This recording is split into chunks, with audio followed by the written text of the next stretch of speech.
I'm not going to worry about your level of concern. Yoy and double yoy. We talking about Twitter. Triple yoy. Think of how stupid the average person is, and then realize half of them are stupider than that. Quadruple yoy.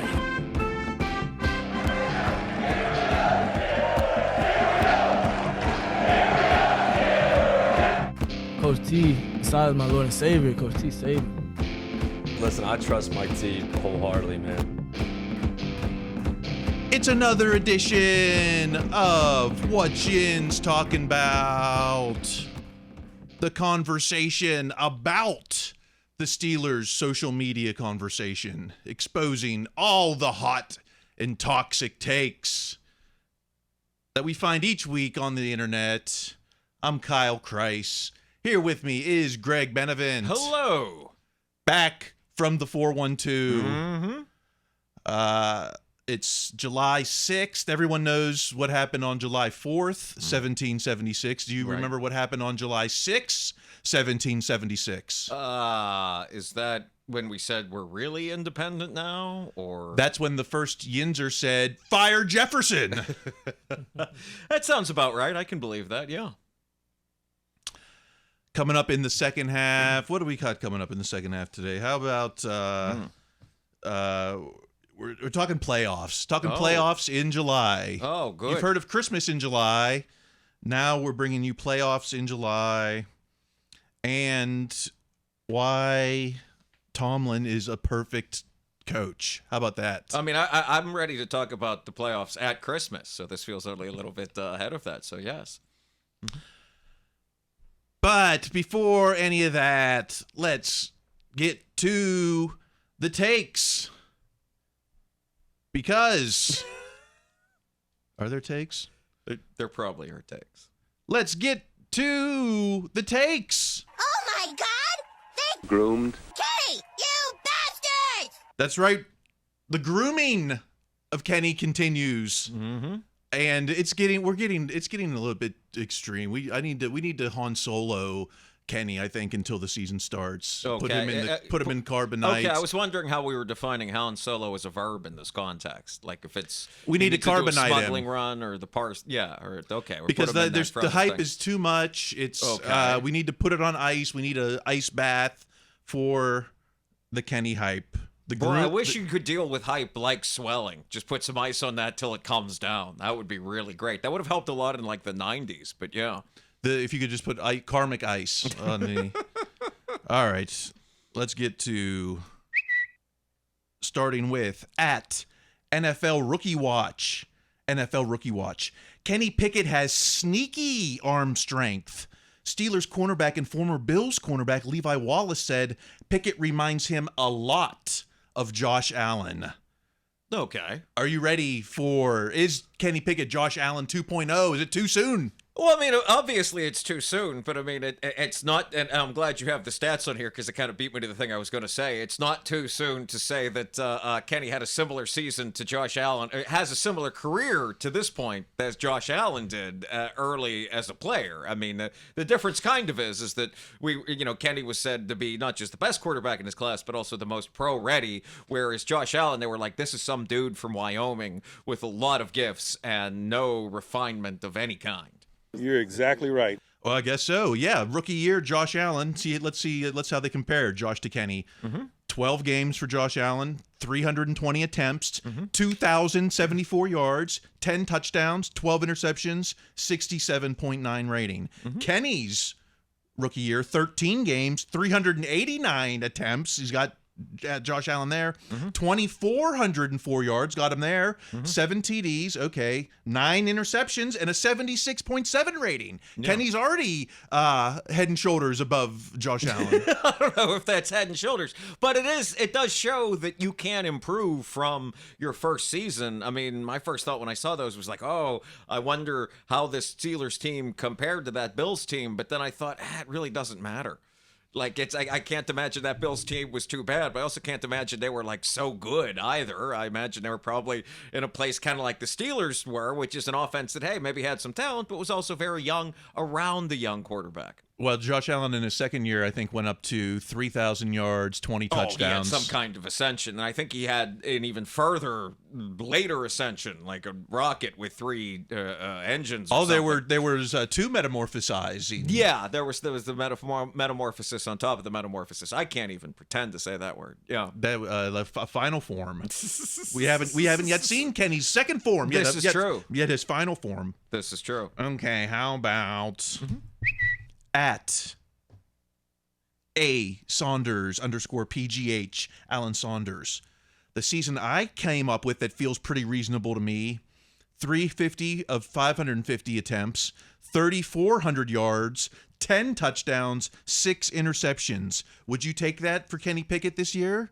And the result was 22% yes, 78% no. I mean, in July, this is the time to let your dreams take flight. Like, I can see absolutely wanting to say no on this right now, because it seems like you're saying that Kenny's going to have one of Neil O'Donnell's better seasons. But I've come to appreciate Alan Saunders, because I see him on Christopher Carter's podcast, and Alan's a bright guy. So I mean, this is one of those things, like in July when all the world lays before us a blank canvas, I can see clicking no, but I can also see, like, when the team's 6-6 or something, and Kenny's kind of just chugging along, and we're waiting to see this big improvement. It feels like how many times I watched a game with you and the Steelers are up by like 1 or 2 going into the 4th, and I'd be like, well, I guess I'd have taken this before the game. This is sort of the opposite of that. In July, there's no need to take it. You can just believe in anything that Kenny's going to have this Josh Allen like jump. But why temper your fantasies today? It's not even back to school. What do you feel is the most fantastical there? Fantastical. Well, I don't think it's so much that it's fantastical. I think it's that, I mean, and I could be wrong here, is that, the fans voting no are the ones thinking no whammies, no whammies, no whammies, that they see the touchdowns is too small. They want to see more touchdowns, more yards. They want to go from, rookie year Josh Allen to 4 years in Patrick Mahomes. More than 3,400 yards? Oh, no. I would be fine with this season, because I imagine if Kenny has this season, again, they're probably going to the playoffs, because it meant that they controlled the ball, that they didn't feel compelled to have Kenny throw 1 million times a game, which is why he had only the 550 attempts and only the 6 interceptions. If these are the numbers, they're probably going into the playoffs, and we're hearing a lot about ball control. I mean, unless all 6 of those interceptions were in the red zone, plus maybe and against the Ravens, a goal line stand on a end around that failed on a 4th and goal. Otherwise, yeah, I mean, it looks like playoff numbers there. Yes, exactly. These are playoff numbers. I think we said a week ago 2,000 yards or something was our over-under. Okay, well, how's about at Femi Abofbefe? New pod alerts on the latest edition of the GM Shuffle. Michael Lombardi, NFL, with the 6 types of working genius. Okay, so this podcast, This guy comes on and he's talking about leadership and the leadership potential, and he is talking about Kenny. Let's see if I can. It's not about his arm strength. It's not about anything else. Will he be that gritty guy that can command people in the huddle and match Tomlin in terms of Tomlin's ability to be a coach, and match Watt and Hayward and all those other guys on the team? If he can be that guy, everything changes. Okay, ready? So if Kenny Pickett can match Tomlin's ability, TJ Watt, Cam Hayward, only the greatest members of the team, the Hall of Fame coach, maybe the greatest Steeler ever in TJ Watt, and the captain in Hayward, if he can match that kind of grit, if he can have that kind of grit and leadership, then yeah, I mean, the sky's the limit, right? I have no idea where to start with it. This is just so many different kinds of bananas. One, of course, the first thing is if he can command people in the huddle like Tomlin, Watt, and Hayward, none of those 3 people are also in the huddle. Not That's 2 defensive players and the coach. So that you got that wrong right there. Secondly, like that's the one thing we did here down the stretch, and even when they were struggling last year, was how Kenny was always confident and in charge in the huddle. Even when he was throwing, wild interceptions to the Dolphins and the Eagles and the Bills, they were still talking about how he was the guy in the huddle, and you definitely heard that in the wake of those last-second wins against the Ravens and the Raiders. If he can match Tomlin's ability to be a coach, I mean, that's just hilarious. Like, I'm watching this, and I see this podcast, and I see two guys staring on intently, and when the other guy is frozen with the big hand gesture, like you didn't get to talk for a minute. I swear, being on a national podcast must be awesome. You can just say anything. You'd think on something like this, you can just say anything, but you can really come in and be like, man, if the second-year quarterback is just like the coach to be a coach, and like the defensive players in the huddle, wow, everything changes. He's got the grit of Tomlin, the leadership of Hayward. Why stop there? He's got the arm of Bradshaw. He's got the height of Lynn Swann. Just keep going. He's got the mustache of Mark Malone. Yeah, at that point, everything changes, and he's not incorrect. If Kenny can morph into other people, that does change the game plan. Let's get something a little more tangible from our guy Pat Liccione. Okay. If he goes from a 2 to a 3.5 as a leader on a scale of 5, watch the Steelers this year. It's going to be amazing. So if he goes from a 2 to a 3.5, he's only a 2 now? I thought that those last couple weeks might have given him a 3 already. I would have thought he would have gone to at least like a 2.75 or maybe like a 2.61. But yeah, I am unfamiliar with the units of measurement of the Lencioni up to 5 leadership scale. But yeah, I mean, I again, the one thing I do kind of come back to all this though is that, like, boy, if there's one thing that feels real overrated in sports, it's leadership ability. I mean, leadership doesn't make you all that much faster. I mean, maybe it helps with communication and the other guys staying on task. But again, this is the one thing we've heard about Kenny since like last year's mini camp, is that he's good in the huddle and all that. I don't know how. And it's also not like when they were losing to the Eagles, when, the Bills are running up and down the field, you're just watching thinking, man, if only Kenny were more of a leader. It's my quarterback. So it's like everything off the field, we've checked all those boxes. It's just everything except winning games on the field. That's the only thing left to do. Win games. And also, as you were saying, because you're right, of course, but also to come back to the thing, it's like Kenny's arm is sneaky good. And I feel like if the guy's arm is sneaky good, that's the guy he's got to be a 3.5 as a leader. Because that dude's arm is not it's a rocket, so he's going to need that leader arm. Sneaky arm. We need Tomlin grit. We need a 3.5 on the leader scale. Yeah, and at least a Watt and a Hayward in the huddle. I first thought he meant like Connor Hayward in the huddle, but I'm like, wow, that's even weirder, even though that guy at least would be in the offensive huddle. Josh Allen's trajectory. Mm-hmm. This could be the greatest ascension in NFL history. We're literally building a quarterback out of Frankenstein pieces of other people, many of which don't play offense. It's my quarterback. My quarterback. Okay, well, all this hope and optimism springs eternal, but then there's always Canada. There's, of course, Matt Canada is still running this offense. Let's get to the Canada hate, starting with at The Athletic.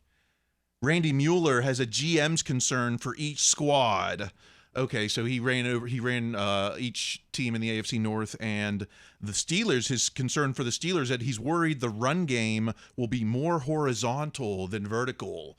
So Canada is not really we're not gonna go downhill in this Canada offense with all the new bells and whistles. It's gonna be more of a sideline to sideline thing. I mean, maybe I'm misreading that. If that's the biggest concern you have for the Steelers, this team's going to be a lot better than I thought. That the running game is more horizontal than vertical. Are these now? I mean, I'm looking at this tweet. Is this describing how the teams operate, or is this concerns the GM has with the teams?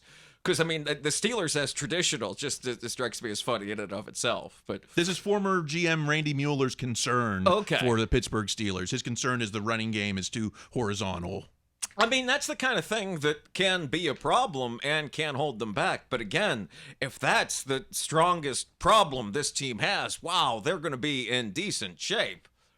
We don't worry about the Joneses. Yeah, all right. The next, moving on to at Bradley Locker. One thing the Steelers absolutely need to do is diversify George Pickens' route tree in his second year. Last year, 51.9% of his routes were curls or goes. Cornerbacks don't have much guessing to do. I want Matt Canada to work him over the middle of the field more. So we got a chart here up on the board of George Pickens' route percentage 2022. Okay. And, 32.4%, about a third of the time, is just run that way. Run, sprint, and go, or whatever. Yeah, The nine, They call it the 9. And then Okay. another 20% is a curl. Okay. So, some people are talking about George Pickens becoming the number 1, but he doesn't have the route tree yet, it looks like. Yeah, and I remember hearing a lot about this during the season because this is what so many of the criticisms of Canada's play calling were centered around this exact thing. This was particularly as the season went on. But by that same token, as the season went on, I wondered how much of it was like, okay, Canada not calling the plays versus like, was George ready to do all of this other things too, particularly to the point where he could beat an NFL cornerback in the games that mattered? It does have to I would think you'd have to diversify this route tree, not for the sake of diversity, but simply for the sake of doing more with Pickens. I mean, it seems like we'd want to diversify this just to get more out of him and the passing game in general. I mean, this seems like a backdoor way into the Glengarry plays again. Is that the Glengarry plays are going to involve more of, the slant, the dig, the out. But I guess. I think, it kind of reminds me that, George Pickens was a rookie last year, right? We're asking him to be the number 1 already in year 2. Martavis Bryant didn't do that, who did, not certainly not AB maybe. Well, I mean, and those guys, that was different because they were all there together at the same age. AB and Wallace, and Emmanuel Sanders, Sanders. and that's maybe a different situation. But yes, you would assume that as the offense opens up and diversifies, so too does Pickens and this route tree. Let's talk about the other side of the field at DSP4150, David. Hey, that Deontay Johnson guy looks pretty good, but Twitter tells me he's bad. We've got the same graphic for Deontay Johnson. Okay. Success by route 2022. And oh my goodness, I see one category that's below 70%. Everything is, I see a out pattern, 89%, comebacks, 76%. Other 87%, screen 100%, slant 85%, curl 89.8%. Success by route, there's no reason to improve anywhere. He's peak. So the thing I'm looking at now, this is how successful he's been catching the ball with these different routes, right? I'm unfamiliar with reception perception. This is the first time I've encountered them. I don't know about reception perception. No, but that's what's going on here, right? Like, this is how well he's caught the ball in each of these different routes. Okay, I mean, this certainly does seem to be a diverse and varied route tree. I mean, if your portfolio were this diverse and this successful, you'd be doing well with money. I mean, I don't know how many screens were running to Deontay. Hopefully that was just 1 or 2.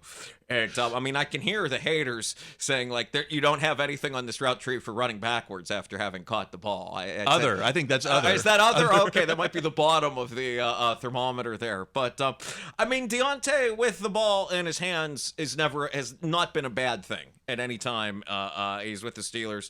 As frustrating as those running backwards can be, the man certainly made a lot of catches, and there are a lot of reasons they keep him around. And I think that, go back and read my breakdown of his thing. I don't, I found 6 plays, I think, of the whole season where it was like, man, he really went too far backward on that one. The rest is just a little thing called momentum. Thank you, Isaac Newton. I was going to say, I think that's Newton. Is that? I guess. I don't know. I just learned reception perception. Newton's laws. I'm still trying to. What was Najee's stat last week? ERPTA or whatever. Oh yeah. Every week there's a new acronym or play on words. Reception perception is clever. All right, while we're talking DJ, he was the birthday boy yesterday. Hey.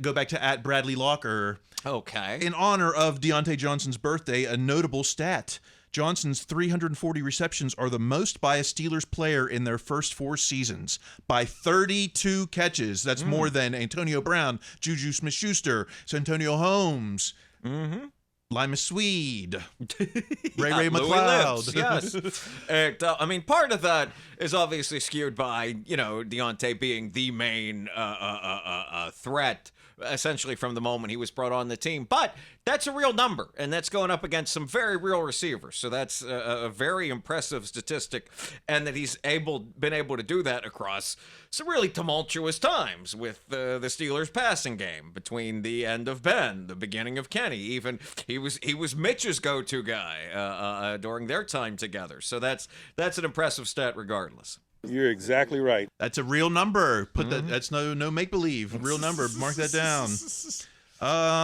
This guy with his little backpack is killing me, though. I mean, this person looks 11 years old. Well, before we go to break, because it's always con season, we'll quickly go to at Blitzberg. Steelers' top trade candidates ahead of 2023 training camp, according to the Bleacher Report. They're 1, 2, and 3. As number 1, Zach Gentry. Number 2, Kevin Dotson. Number 3, Alex Highsmith. Are you That's trading? pretty funny. Are you trading any of those guys? No, just what are you getting for Zach Gentry, a third string tight end? Who, if I'm a team that is interested in Zach Gentry, I'm either waiting for the Steelers to cut Zach Gentry, or I'm going to go sign someone else's unsigned Zach Gentry equivalent.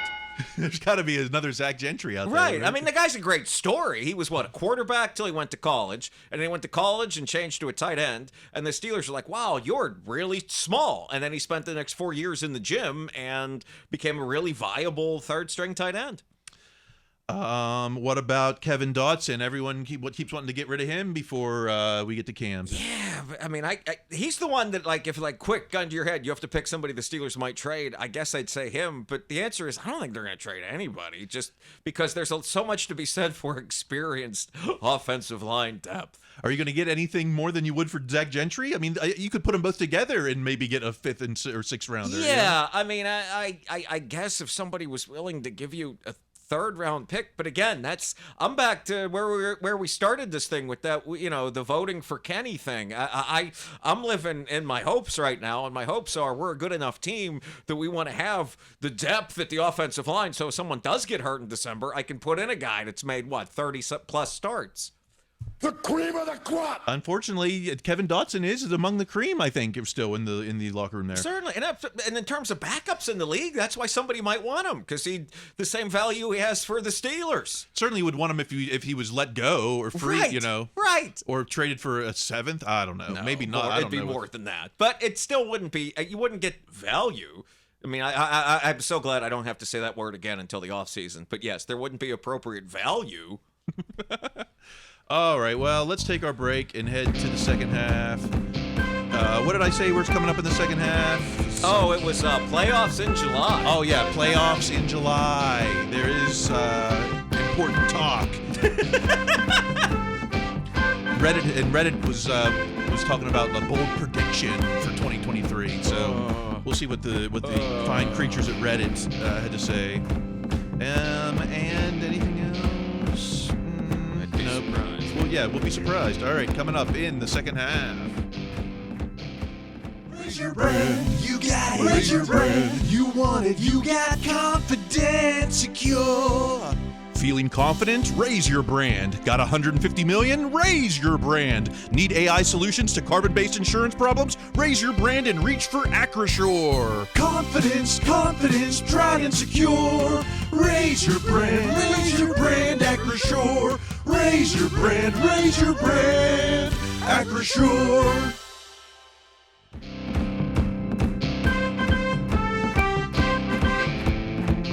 It's the second half of what Jim's talking about, where we're really going to start playing for real. Oh, no more 3 and outs like we did in the first half. Good. We're gonna bring out the Glengarry talk. We're not blaming Canada. Now we got to get to the juicy. Let's start with some Tomlin talk. By Josh Carney. Josh Carney. According to Ray Fittipaldo, all signs are pointing toward another Mike Tomlin extension from the Steelers.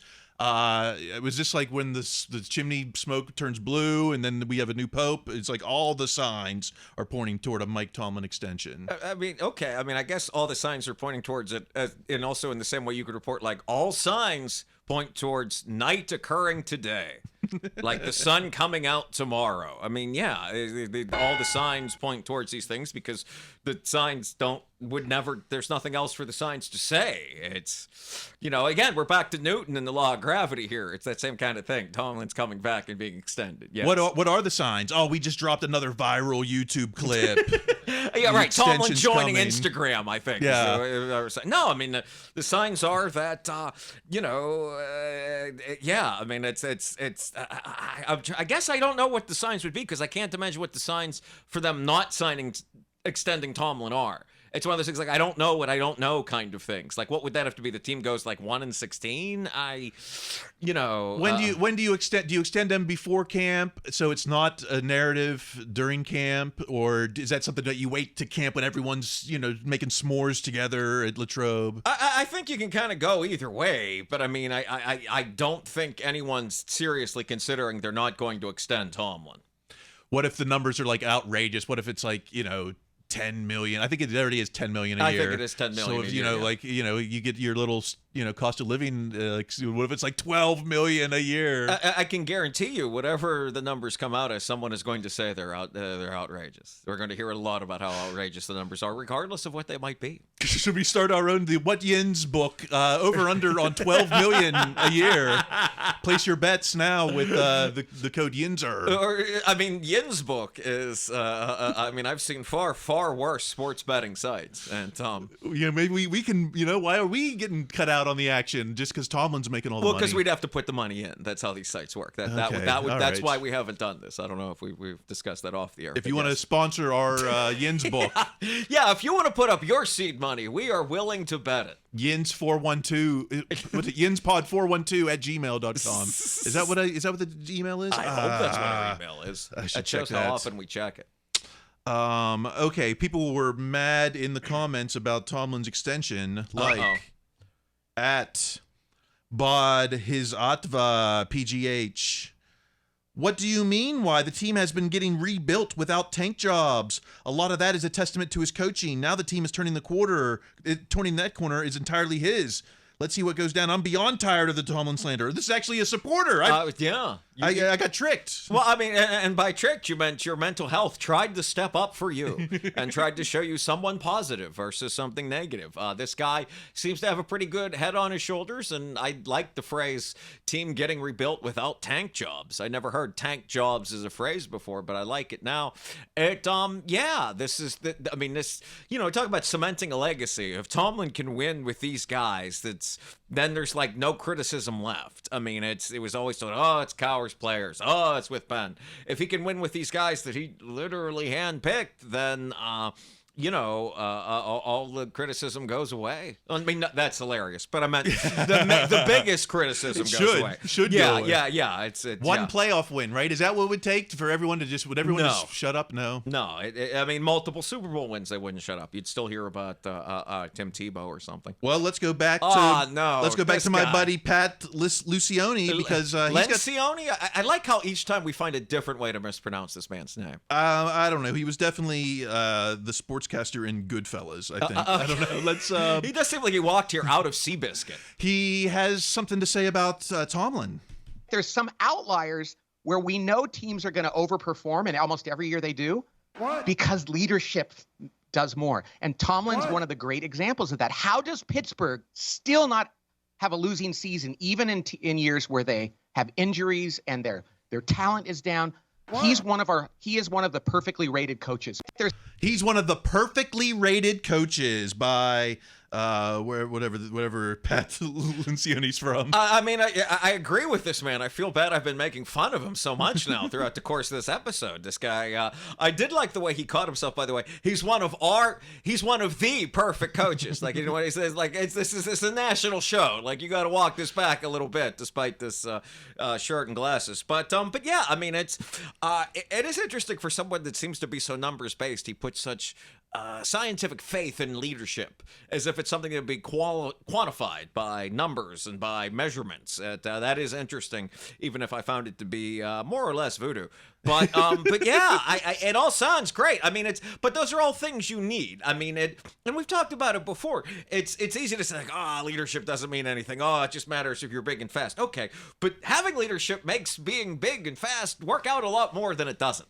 It certainly helps to augment and make all of that much more cohesive and ultimately successful. It certainly seems to bring a mediocre team to mediocre plus. Yes, you know? exactly. Yeah.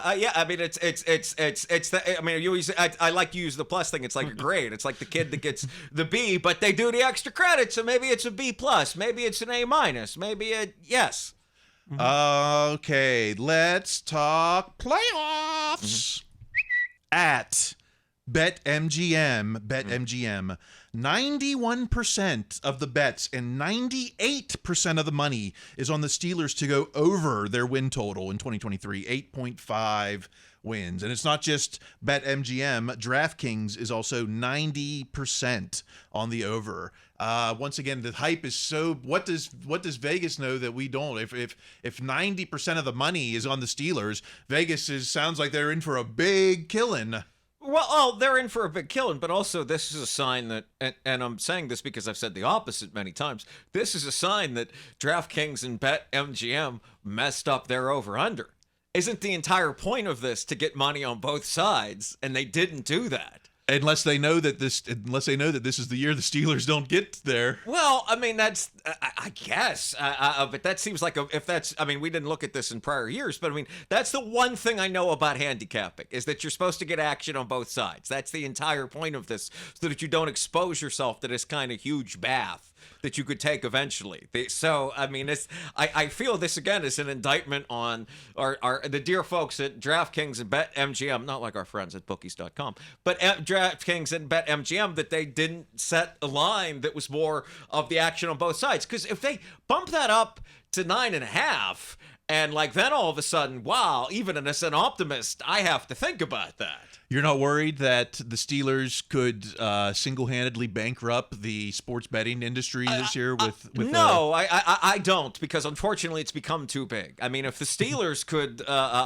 bankrupt DraftKings, that'd be the first time I'd be like, man, do I really want this team to lose? Like, that would be, but no, that's unfortunately not going to happen. It's certainly not going to bankrupt BetMGM. MGM is doing fine. Well, and what they're not saying is what the volume, like right. 98% of the money could be 10 million compared to that's probably they do that on a single baseball game or something. Well, they would. I imagine they get way more than that on a single NFL playoff game, regardless of who is playing. But also, too, we're having this conversation in July about the upcoming football season. The Steelers are a global brand with fans all over the world. But really, how many of them are betting on the team's outcome, the NFL futures in July? I'm sure it's a lot of money, but I'm also sure it's not like what we just saw for bets in the NBA Finals or the baseball playoffs to come only up in the a few most months. Hardcore fans put their bet in. That's why it's the over, right? Someone who's kind of like, who did the Steelers draft this year? Or I haven't made that bet. Yes, exactly.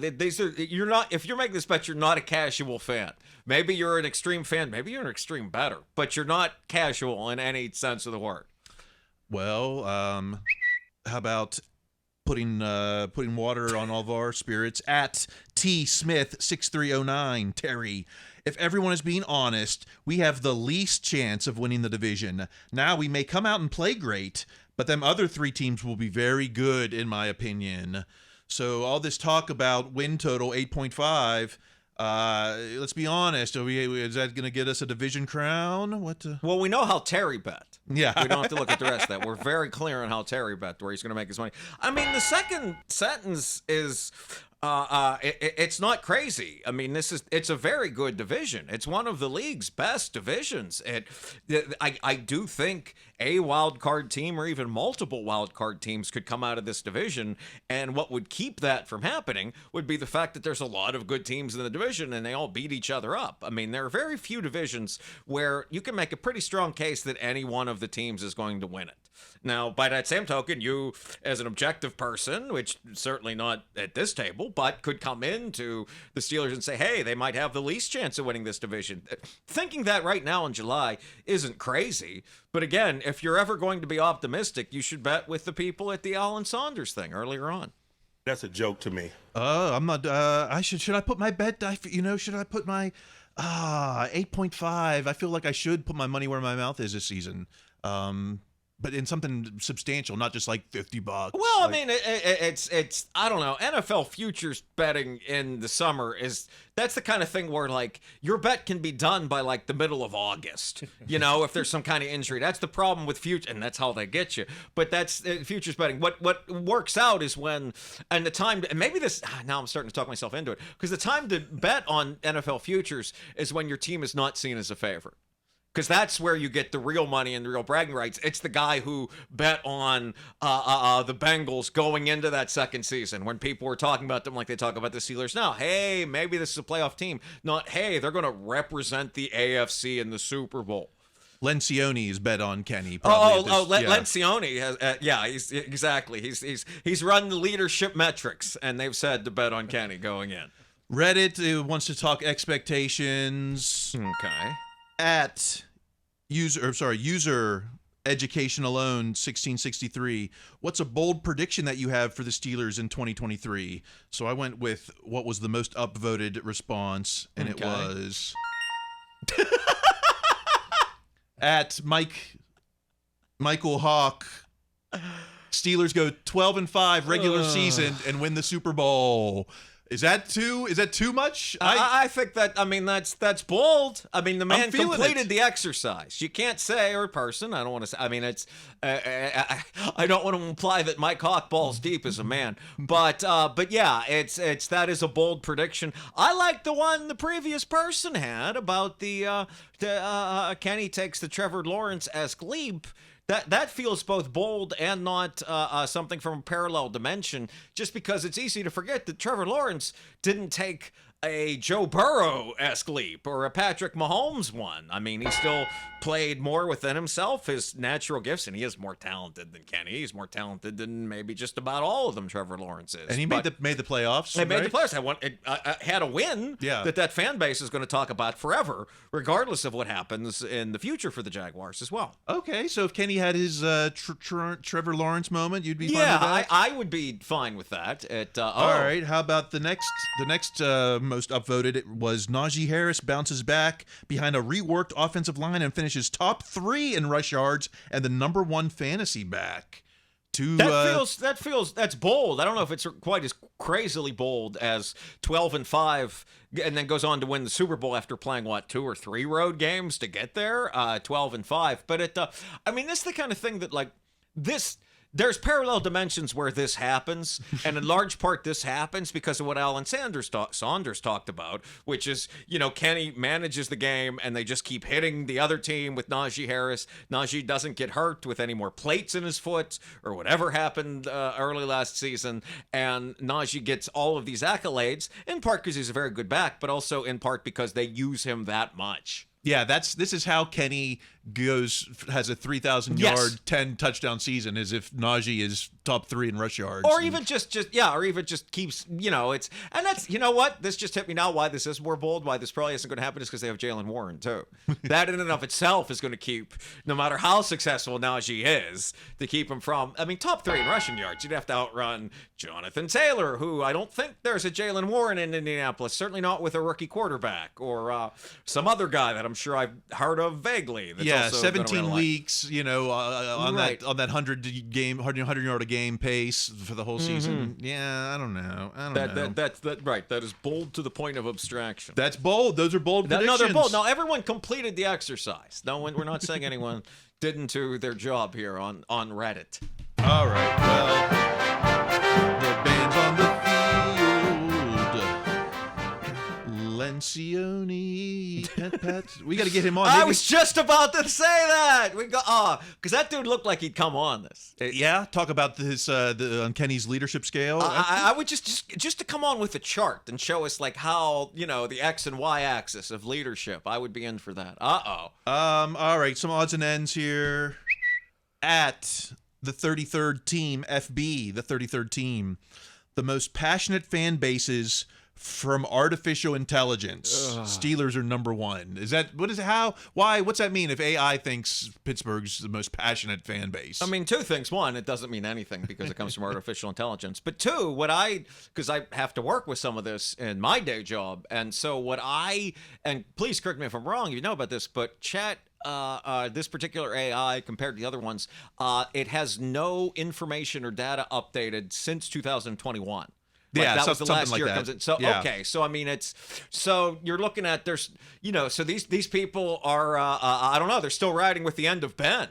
This AI, like they have yet, AI has yet to come into the Kenny era. So I guess these people are still waiting for that one last ride with the gunslinger to maybe get that Super Bowl ring. Maybe in this dimension they never played that Wednesday game against the Ravens during the lockdowns when it all went down. I mean, who knows? I should ask ChatGPT who will win the 2020 Super Bowl and see God. what. I mean, you could. I mean, it's I'd rather stick my hand in the toaster. But yeah. Things you could do. No. But I mean, this is, you were talking about, but this is seriously, this is what AI is for. We need to put out a tweet immediately. We have nothing to say. Quick, ask it what the most passionate fan bases are. Get up the graphic. We're done. We can go to lunch. Reddit has been calling out his suspects some of these websites of being AI generated. I'm sure they are.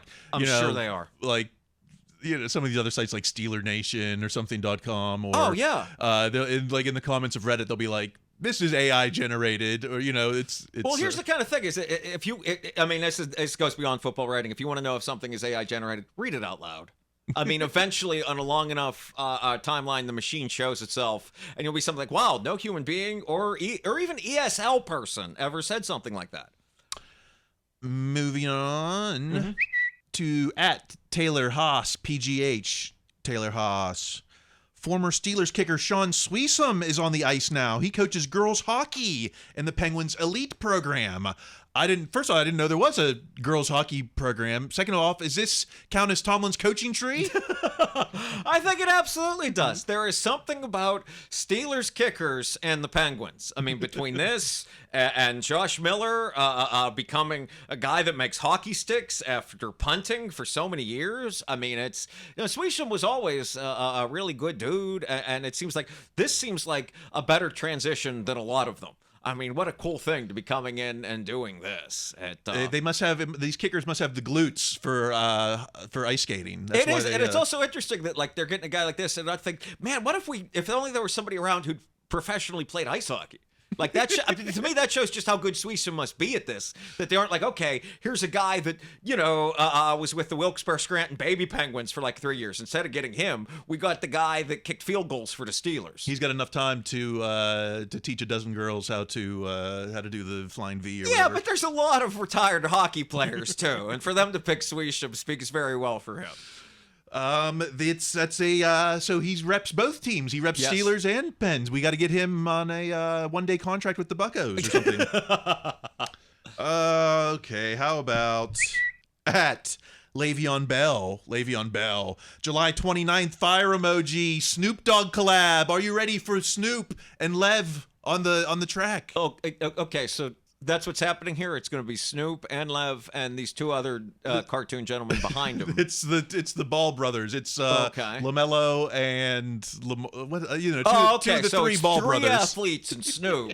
So it's like the three of them trying their hardest, and Snoop, who has like a free afternoon to do this with them. I mean, it like so many things with Le'Veon Bell, this always makes me a little bit sad. Like, this is where it is now. Like, we're just, putting on, he gets to do what's essentially a rap fantasy camp.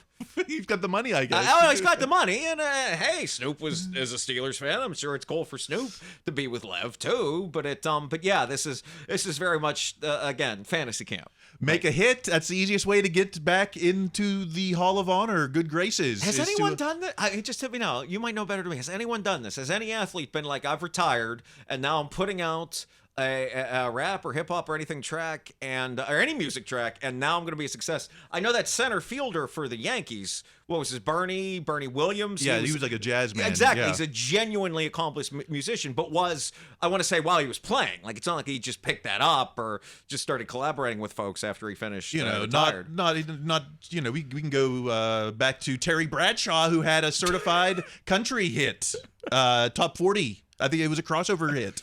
See, I think that just that I wonder if that's the best love can hope for, is to have the same musical career as Terry Bradshaw. Right, if you could have the entertainment career of a Terry Bradshaw. Oh no, the entertainment career, that's something very different. Lev is never going to be, I mean, the guy's very personable and very intelligent, but I really doubt he's going to be the guy in the movie or on the talking show or any of those things that Terry can do. All right. Well, I'm looking forward to the hit. I hope it's a hit. I hope it's a bigger hit than. I mean, AB had a quasi hit there with "Put That Ish On." You know, it started. Oh, is that the one where he was dancing with the coat that looked like Eddie Murphy raw coat? Okay. That was that's a quasi hit. I think if you ask me. No one asked me. I guess. No, I mean you know better than me, so I'm literally asking you. Yes. That's what we've been talking about. That's what we've been talking about. I've been trying to.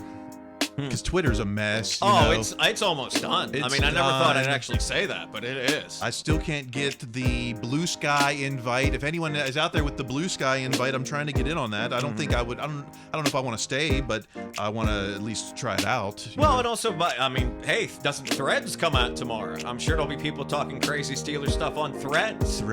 That's Instagram. That's Facebook. Twitter. Oh, Instagram. Meta, Facebook, Instagram's Twitter. Yes. Because Twitter's a mess. Blue Sky might almost be too positive. Like, it's all people. Like, I would like that. If it was all positive, I would take that conversation. DK is promising his own I saw that. Twitter feed, so I don't know what that's going to be. Or Twitter equivalent, where it's just chat with the other people that subscribe to DK. And that could be a good one, because let me tell you, from having followed those live files, there's plenty of negativity there as well. Yeah. Discord is not the place. That's kind of lame. That hasn't cashed out. Reddit is actually might be the place. But boy, did you ever think you'd say that? Not in this lifetime. Well, if you want to keep the conversation going, you could email the pod at, I think it's yinspod412 at gmail.com. So tell us what you want to hear, what you think. I don't know. We're coming up on our 100th episode. I don't know if we should do something special for that. Or... We certainly could, yeah. So maybe keep in store for that. Maybe, I don't know. Or maybe we'll get Pat Luciano. Whatever his name is, we'll find out about. Lencioni? We have not said that man's name the same way twice at any point. Lencioni. Okay. I don't know if that's well, right. Maybe I'll look him up. That'll look forward to that. All right. I'm on social media at Kyle Kreis. How about you, Greg? At Greg Benevent. B as in Bravo, E-N-E, V as in Victor, E-N-T. Until next week, keep listening to yours coach. Be their best selves. That's going to be required. Stay in school.